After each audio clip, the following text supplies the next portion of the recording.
Well, Canada's big birthday bash in Ottawa is expected to draw in hundreds of thousands of revellers to the nation's capital over 3 days.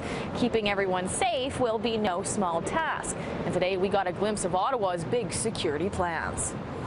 We believe we found the right temperature. We believe we found the right balance in regards to balancing the open and accessible nature of our event and balance that with the real need for security.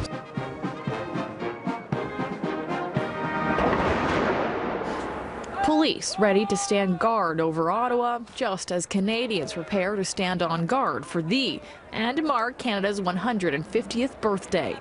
Happy birthday, Canada! The 450,000 Canadians are expected to converge on downtown Ottawa for the 3-day celebration. I think the Canadian public can expect to see an increased police and security presence. Today, representatives from Canada's various policing units detailed how it will look.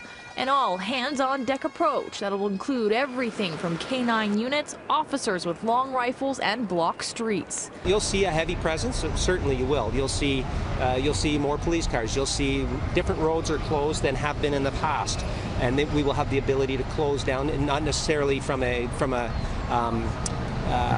global threat environment perspective, but from a crowd management perspective. We will have the ability to close down a certain street because it's too full of people. One of the biggest changes will be this: only 2 access points to Parliament Hill. Screening tents run by the RCMP will be stationed on Bank and Elgin streets.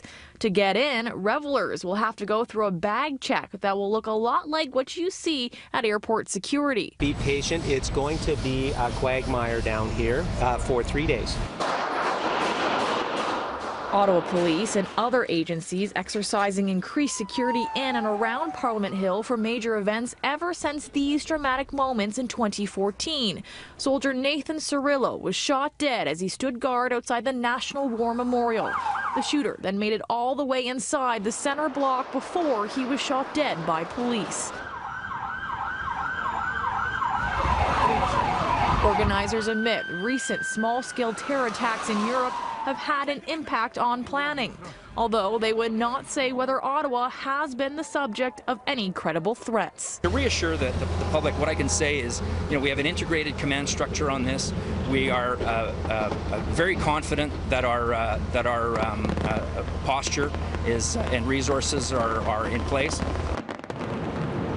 And the biggest piece of advice for those making the trip to Ottawa: plan ahead and get there early. With only 2 access points to Parliament Hill, waits to get in will be very long. The recommended time of arrival is 2 to 3 hours before a scheduled event.